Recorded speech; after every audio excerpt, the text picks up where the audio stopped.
Right then, this is a walk-around video for another of these absolutely amazing Accords, and this one is very, very special indeed.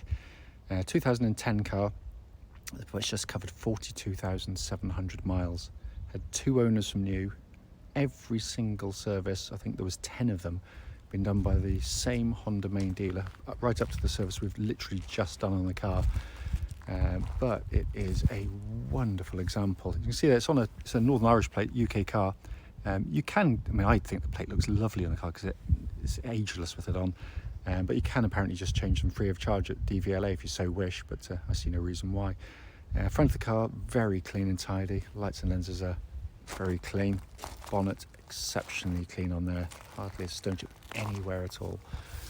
Near side of the vehicle, absolutely lovely and smooth in the panel work.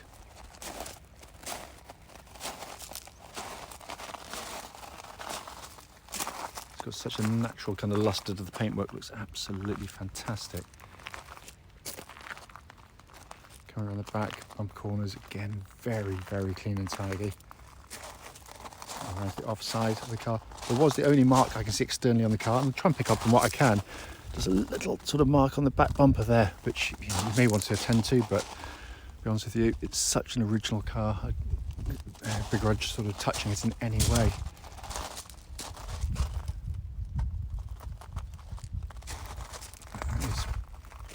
One of the very, very finest examples you can see anywhere. Whoever gets that one's going to be a very lucky person indeed.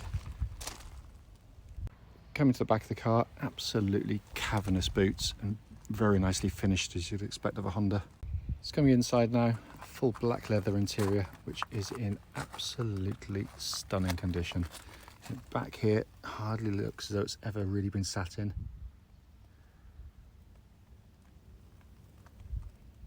Coming to the front and the passenger side, again, absolutely extraordinarily clean.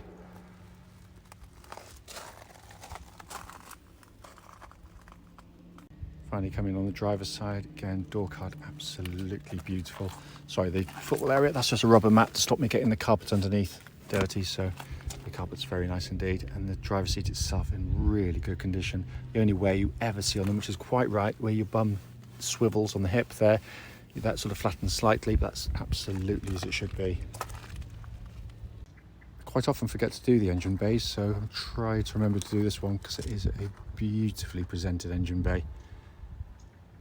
I mean, it's a joy to see an engine bay that's not covered in plastic, so you can't get there. You can get around the back of the engine, around the sides, so accessible.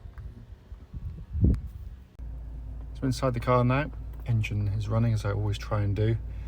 And the interior, again, it's just stunning condition. Sat nav, you can see, working absolutely perfectly. Pop the car into reverse. Got that lovely clear parking camera, all working exactly as it should. But the video does not do justice to how nice it is in here. It's been kept simply sensationally. It's such a fantastic dash design. It really just works so well.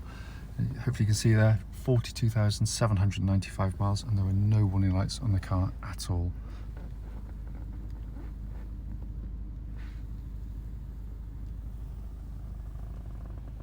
Finally, just to show you, owner's manual, pack and locking wheel nut key, all here and present with the car. Right then, this is a quick road test video and for a very, very, very, very pleasant car indeed. This is a Honda Accord 2-litre EX automatic.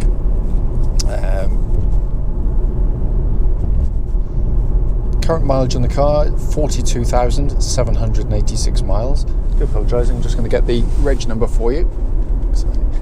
I always forget to put them in a sensible place where I can read them properly. So PJZ9627, 2010 registered car. Brief background to this particular car, you probably know from the advert. This car has been serviced, I think, I can't remember, it's now 12 times or 10 times or something, by the same Honda dealership all the way through with its incredible low mileage.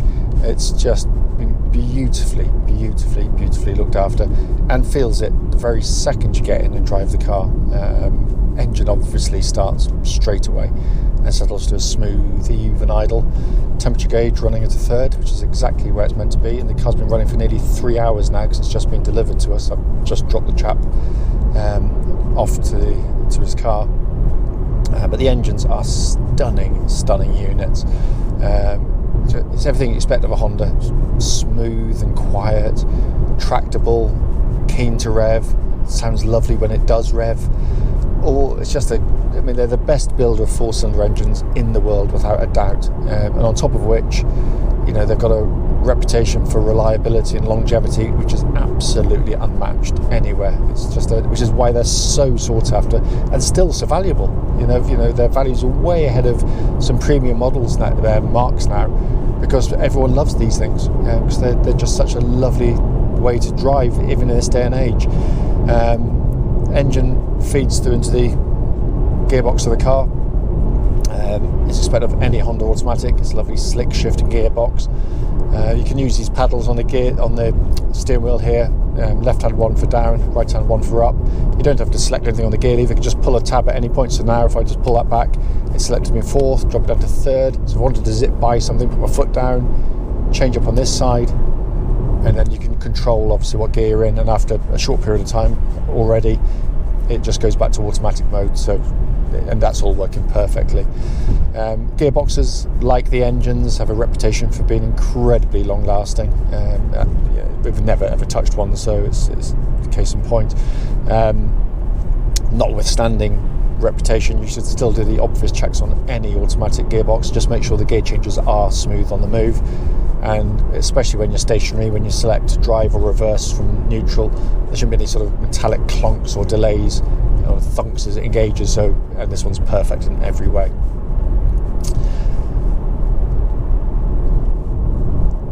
Steering on the car, track's absolutely dead straight. There's no vibrations at all at this speed or any speed up to the legal limit. But the chassis, to me, is almost what makes the car, because I just think it's, especially at its time when it was launched, it was really unappreciated.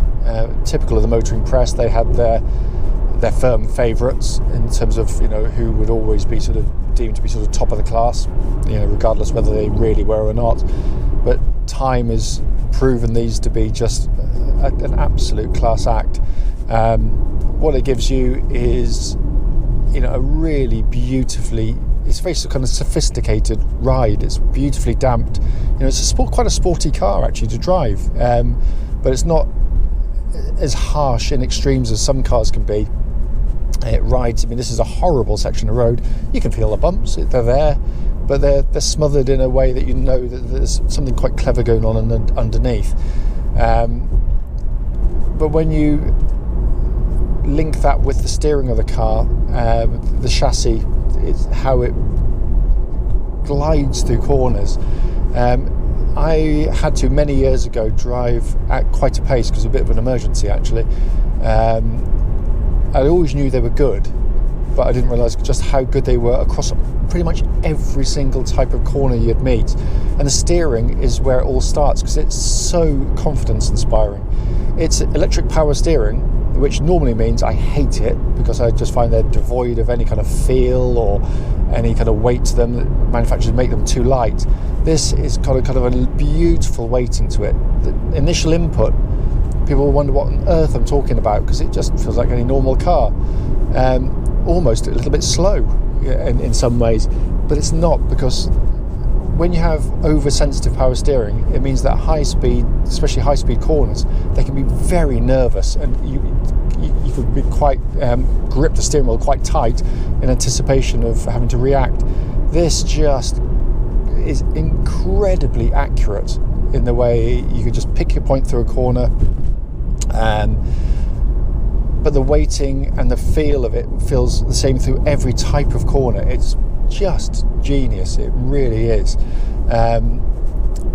And the way the chassis, because I'm just waiting, there's a section of road here which is, case in point, I just come off this, I can't really sort of show anything whilst we're driving along just with the flow of the traffic, There's a nice little section of back road which I'm going to go down in a second just to show the car, but before we get there, just to explain also part of the video, I'm just listening out whilst I'm driving for any kind of nasty kind of mechanical clunks or rattles from underneath the car. Not that I'd expect any given the mileage and the history of the car, and there's none at all. It's absolutely as solid as a rock. Likewise, brake pedals really solid and confidence inspiring. No pulsing, no vibration coming back through there at all. It's all going to be checked, by the way, because it's going to be going for an independence MOT hopefully tomorrow. But I mean, this is a classic little B road, yumpy, bumpy corners. Going through it, it's probably a little bit quicker than I would do ordinarily. But the car is just genius. You can go in, a corner like this one, a little bit deep on the brakes, push the brake pedal down. Front end wants to work with you as you're braking. You can, almost kind of make mistakes, and the car will kind of look after you. It is brilliant. Again, sort of a little bit of a quicker section down here, a little bit later on the brakes, a little bit wet on the outside. The car's happy, and then it tightens up through this corner, and it's just so unflappable. It is a brilliant chassis. And as I said, most of the motoring press completely missed the point of the car. It is superb, which is why, as I said, they've become so popular. Coming inside the car, and I apologise, it is getting a bit dark now and going into the light, so hopefully you can see still. In beautiful condition in here. We're not even cleaned it yet. It'll be all cleaned and prepped tomorrow. Hardly needs looking at because it's in just gorgeous condition in here, and also a lovely place to sit, even by modern standards. Build quality is extraordinary. No squeaks, no rattles. They are properly made cars. Sat nav all working perfectly. You've got a lovely dash architecture here. Everything's really simple and easy to use. You've got separate controls for climate control system, and you've got a lovely quality of actuation, which you always get with Honda cars. Everything working perfectly. We put the car into a warm workshop just when the chap came down to check a few things, and the air conditioning pumps out lovely cold air. You got this typical of its time dashboard from Honda, which I still think they should go back to, where you've got basically 4 dials.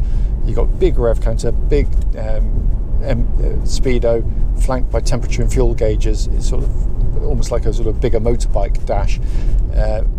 Just works brilliantly. It's perfection, really. Then you've got this lovely thick rimmed leather bound steering wheel, feels absolutely perfect in hand.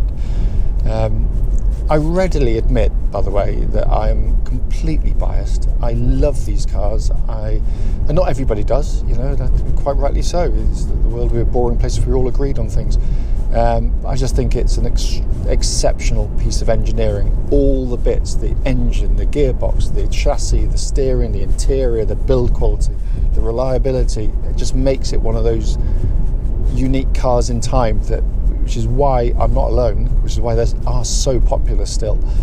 People love them, absolutely love them, which is again why I see this car's had just 2 owners, probably a demonstrator and 1 chap, is the usual thing.